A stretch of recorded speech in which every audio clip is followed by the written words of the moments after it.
ஆரம்ப காலத்தில் கடவுள் 2 பேர் காட்சி கொடுத்து அவங்களுக்கு கேட்ட நேரத்தை கொடுத்தாங்க. நேரத்துக்காக கேட்பாங்க. நேரத்துக்கு தேவையான செல்வத்தை அவங்களுக்கு உலகத்தில் இருக்கிறதுக்கு எப்படி ஒரு அரசன் இருந்தது அந்த அளவுக்கு செல்வத்திலும் நேரத்திலும் வந்து பெரிய ஆளாக்கணும் சொல்லி அதே மாதிரி கொடுத்துருந்தார். செல்வச்செல்வோடு இருந்திருக்காங்க. அவருடைய செயல்பாடு சேவா நாட்டு அரசு கேட்டுக்கொண்டு அரசர் இருக்காரா அது நம்மளை கொஞ்சம் அரசராடி வர்றாங்க. வந்து பார்க்கும்போது அதில் வந்து நுழைஞ்சாலே அவருடைய எண்ணமே மாறிடுது.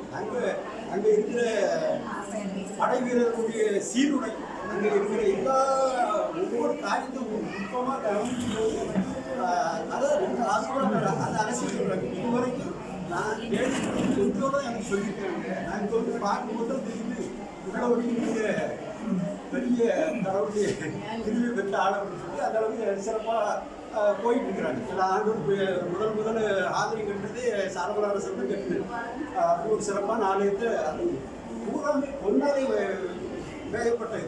உலகிலே அவ்வளவு விலை கூடுன வேற இது வரைக்கும் எங்கேயுமே கிடையாது. அப்படி அவ்வளவு பொருள் செலவு கட்டினார். ஆனால் அவர் தந்தை சொல்ல அறிவுரையும் கடவுளுடைய அறிவுரையும் அவர் கேட்க விளையிட்டார். அண்டை நாடுகளில் போர்லாம் நம்ம சமாதானமாக இருக்கணும்.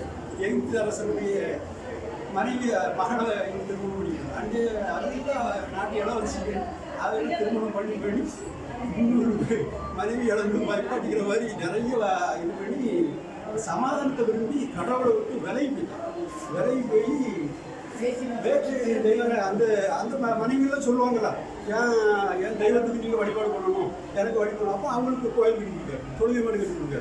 கட்டி கொடுத்ததோட பரவாயில்ல கூட போயிட்டு நான் கூட போய் இவரும் போய் வழிபாடு பண்ணுறாங்க. வேறு தெய்வம் அது கடவுள் சொன்ன அவங்க அப்பாவுக்கு சொன்ன அறிவுரை கடவுளுடைய எதுக்கு மாறாக அவர் நடத்துகிறாங்க.